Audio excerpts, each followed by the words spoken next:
નમસ્કાર મિત્રો, પ્રો ગુજરાતી ચેનલમાં હું તમારું સ્વાગત કરું છું. આશા રાખું છું તમે બધા મજામાં હશો. આપણને બધાને ખબર છે કે અર્બન કંપનીનો આઈપીઓ જે છે એ આવી ગયો છે. કાલથી એટલે કે 10 તારીખથી એ સ્ટાર્ટ થઈ ગયો છે. એવામાં અર્બન કંપનીના જે સીઈઓ છે અભિરાજ સિંઘ, એમણે મીડિયા સમક્ષ કેટલીક કંપની રિલેવન્ટ વાતો કરી છે જે આપણને આઈપીઓ બાબતે ડિસિઝન લેવામાં હેલ્પફુલ રહી શકે. તો એ ડિસ્કસ કરીશું. સાથે સાથે કંપની રિલેવન્ટ જે પણ ફાઇનાન્શિયલથી લઈ અને સ્ટ્રેન્થ અને વીકનેસની વાત છે એ પણ જાણીશું. કંપની વિશે સૌ પ્રથમ જાણી લઈએ તો કંપનીનું અસ્તિત્વ ડિસેમ્બર 2014માં આવ્યું. ત્યારબાદ જાણીએ તો અત્યારે હાલમાં 47 શહેરોમાં એની પ્રેઝન્સ છે, જેમાં ભારત, યુએઈ, સિંગાપોર આ બધા જ કન્ટ્રીઝ છે. મંથલી એક્ટિવ સર્વિસ પ્રોફેશનલ એ 54,347 છે.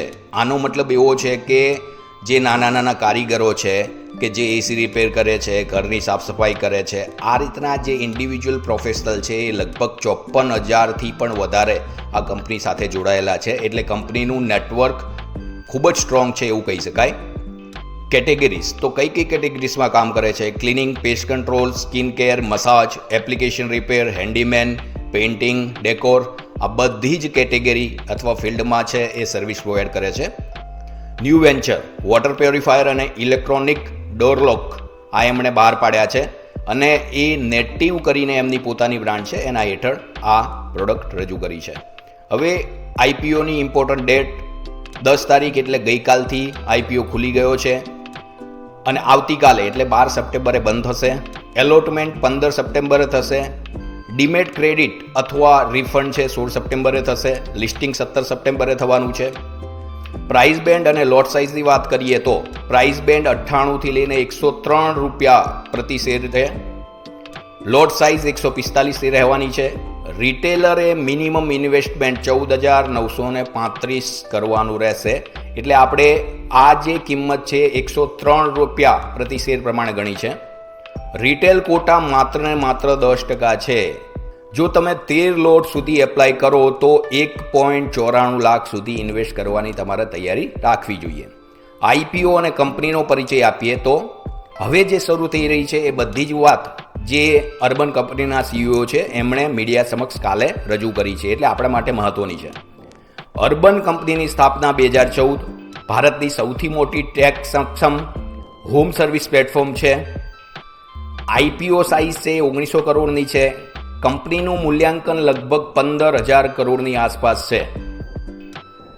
કંપનીના 3 મુખ્ય આવકના સ્ત્રોત છે. 3 અલગ અલગ જગ્યાએથી કંપની પાસે રેવન્યુ આવે છે, પૈસા આવે છે. એમાં પ્રથમ જોઈએ તો ઇન્ડિયન કન્ઝ્યુમર સર્વિસ. આમનો મૂળ અથવા મુખ્ય વ્યવસાય છે, જેમાંથી 77% આવક એમની જનરેટ થાય છે. 10% એબિડા માર્જિન સાથે નફાકારક છે. નેટિવ બ્રાન્ડની વાત કરીએ, હમણાં જે આપણે ડોર લોક અને વોટર પ્યોરિફાયરની વાત કરી, એમાં હાર્ડવેરમાં સ્માર્ટ વોટર પ્યોરિફાયર અને સ્માર્ટ ડોર લોક્સની વાત છે. સ્માર્ટ શબ્દ મહત્વનો છે. ઇન્ટરનેશનલ બિઝનેસ એ યુએઈ, સિંગાપોર, સાઉદી અરેબિયા આ બધી જગ્યાએ છે. ફાઇનાન્શિયલ પરફોર્મન્સની વાત કરીએ આપણે તો રેવન્યુ ગ્રોથની વાત કરીએ તો 2022થી લઈને 2025 સુધીની જે જર્ની છે એમાં 726 કરોડથી લઈ 928 કરોડ અને ત્યારબાદ 1260 કરોડ સુધી, એટલે બહુ સારો એવો જમ્પ 3 વર્ષમાં રેવન્યુમાં કંપનીએ લગાવ્યો છે. પ્રોફિટેબિલિટીની વાત કરીએ, ફાઇનાન્શિયલ યર 2023માં 312 કરોડનો લોસ હતો, લોસ મેકિંગ હતી 2023માં. 24માં પણ 92 કરોડનો લોસ હતો અને 2025 ફાઇનાન્શિયલ યર છે એમાં 239 કરોડનો પ્રોફિટ છે. એટલે કંપની પ્રોફિટમાં આવી ગઈ છે અને 19% માર્જિન સાથે. ભારત કન્ઝ્યુમર સર્વિસ આ મૂળ વ્યવસાય છે. આપણે 3 વસ્તુ જોઈએ કે અલગ અલગ 3 સોર્સથી રેવન્યુ આવે છે. એમાં પહેલો અને મુખ્ય સોર્સ છે ભારત કન્ઝ્યુમર સર્વિસીસ. આ કન્ઝ્યુમર સર્વિસમાં એ લોકો શું ઓફર કરે છે તો કે બ્યુટી સર્વિસ, એટલે કે બ્યુટી પાર્લર રિલેવન્ટ જે પણ સર્વિસીસ એ ઘરે આવી અને આપણને પ્રોવાઈડ કરે છે. ક્લિનિંગ છે, પ્લમ્બિંગ છે, પેઇન્ટિંગ છે, એપ્લાયન્સ રિપેર વગેરે. કુલ એડ્રેસેબલ માર્કેટ 2023માં એટલે લગભગ 2 વર્ષ પહેલાં 5,21 કરોડનું હતું અને એવો એક અંદાજ છે કે 2030માં આ 8,55,000 કરોડનું માર્કેટ થઈ જશે એટલે બહુ જ મોટી વાત છે. હાલમાં 47 શહેરમાં ઉપસ્થિતિ છે. 2030 સુધીમાં 200 શહેરમાં જવાનું લક્ષ્ય છે. વાર્ષિક દરે જે કસ્ટમરની વૃદ્ધિ થાય છે એની વાત કરીએ તો 16% પ્રમાણે કસ્ટમર વધે છે. પણ એનો પ્લસ પોઈન્ટ એક બીજો એ છે કે એક કસ્ટમર ફોર એક્ઝામ્પલ એસી સર્વિસની રિપેરિંગની સર્વિસ લે છે તો એ સાથે સાથે ક્લિનિંગના એરિયામાં પણ જાય છે, એટલે ક્રોસ સેલિંગ પણ સારું એવું વધ્યું છે. રિસ્ક ઓફ ડિસઇન્ટરમિડિયેશન, આ શું રિસ્ક છે? તો કંપની એવું ફીલ કરે છે અથવા એમના સીઈઓ એવી વાત કરી કે આ એક રિસ્ક હંમેશા રહે છે, અને એ રિસ્ક એ છે કે કોઈ પણ એક એસી રિપેર કરનાર કારીગર એ અર્બન કંપની થ્રુ આપણી પાસે આવે છે તો એ કારીગર પોતાનો નંબર આપણને શેર કરી દે છે, અને નેક્સ્ટ ટાઈમ જ્યારે સર્વિસની જરૂર પડે છે ત્યારે અર્બન કંપનીને બાયપાસ કરીને આપણે એનો ડાયરેક્ટ કોન્ટેક્ટ કરીએ છીએ. તો આ એક રિસ્ક હંમેશા રહે છે, પણ એનું પણ સોલ્યુશન છે. એ બાબતે એમણે કેટલાક પોઈન્ટ ડિસ્કસ કર્યા હતા, અને એમાં સર્વિસ પ્રોફેશનલની સરેરાશ જે કમાણી છે એ 26,000 મહિનાની, અને મહિનામાં પણ 83 કલાક કામ કરે તો 26,000, એટલે ઓન એન એવરેજ 8 કલાક કામ કરે માણસ તો 10 દિવસમાં 26,000 જેટલી ઇન્કમ એને મળી શકે અથવા મળે છે. ટોચના જે 20% અથવા 10% પ્રોફેશનલ છે એ 40,000 અથવા 45,000થી પણ વધારે ઇન્કમ મહિને જનરેટ કરે છે, જે સારી એવી છે. અર્બન કંપનીના જે ગીગ વર્ક્સ છે એટલે જોડાયેલા આ કારીગરો છે અથવા પ્રોફેશનલ છે એ બજાર કરતાં 30%થી લઈને 50% સુધી વધુ કમાય છે. ફ્રી ઇન્સ્યોરન્સ, ટ્રેનિંગ, સલામતી, કેરિયર પ્રોગ્રેશન, પ્રોફેશનલ માટે મજબૂત મૂલ્યવર્ધન, આ બધી જ જે સર્વિસ છે આ પ્રોફેશનલને આપવામાં આવે છે, એટલે કે એ લોકોને ટ્રેનિંગ આપવામાં આવે છે, એમના ઇન્સ્યોરન્સ ઉતારવામાં આવે છે. આ એટલા માટે પ્લસ છે કે જો ઇન્ડિવિજ્યુઅલ તરીકે એ વ્યક્તિ કામ કરશે તો એને પ્રોફેશનલ ટ્રેનિંગ નહીં મળે, ઇન્સ્યોરન્સ નહીં મળે. આ કંપની સાથે જોડાવાથી આ બધું જ મળશે, તો એક એટ્રેક્શન છે એ સામાન્ય કારીગર માટે આ કંપની સાથે જોડાવાનું રહેશે. ફ્રી ગ્રાહકો માટે વોરંટી છે, સબસ્ક્રિપ્શન છે, સ્ટાન્ડર્ડ સર્વિસ છે. સામાન્ય કારીગર આપણા ત્યાં આવે તો પ્રોફેશનલિઝમ અને ફિક્સ પ્રાઇસ આપણે એક્સપેક્ટ કરી શકતા નથી, જે આપણને એઝ અ ગ્રાહક અહીં મળી રહે છે, તો એ એક પ્લસ પોઈન્ટ છે. નેટિવ બ્રાન્ડ, હાર્ડવેર બિઝનેસ, હમણાં જે વાત કરી કે સર્વિસ સિવાય પોતાની પ્રોડક્ટ પણ નેટિવ બ્રાન્ડ નીચે એ લોકોએ લોન્ચ કરી છે, વોટર પ્યોરિફાયર અને ડિજિટલ લોક. તો ઉત્પાદનો સ્માર્ટ વોટર પ્યોરિફાયર અને સ્માર્ટ ડોર લોક્સ. ગ્રાહકની સમસ્યા વારંવાર સર્વિસિંગની, આપણે આપણા ઘરે વોટર પ્યોરિફાયર લગાવ્યું હોય અથવા સ્માર્ટ ડોર લોક્સ લગાવ્યું હશે તો એની સર્વિસીસ અથવા એ વારંવાર બગડે છે અને સર્વિસ કરાવવું પડતું હોય છે.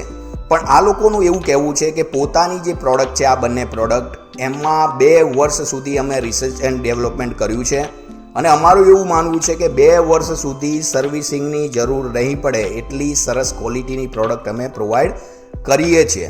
સાથે સાથે એપ ઇન્ટિગ્રેશન, એટલે કે વોટર ક્વોલિટી અને ફિલ્ટર લાઈફ મોનિટર થશે. તમારું વોટર પ્યોરિફાયર છે એ એપ્લિકેશન સાથે જોડાયેલું રહેશે અને એ રેગ્યુલર બેઝ ઉપર વોટર ક્વોલિટીની અપડેશન તમને આપતું રહેશે.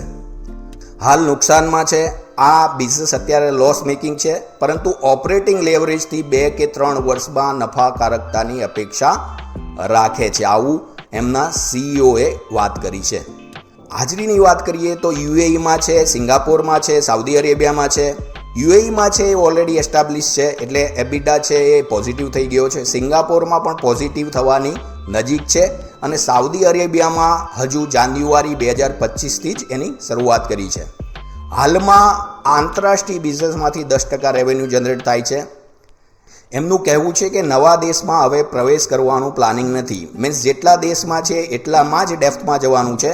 એટલે કે પહેલેથી જ્યાં બિઝનેસ એસ્ટાબ્લિશ થઈ ગયો છે એ બજારમાં વધારે ને વધારે ઊંડા જઈ અને એ બજારને મજબૂત કરવાનું પ્લાનિંગ છે. આ સારી સ્ટ્રેટેજી કહી શકાય કંપનીની.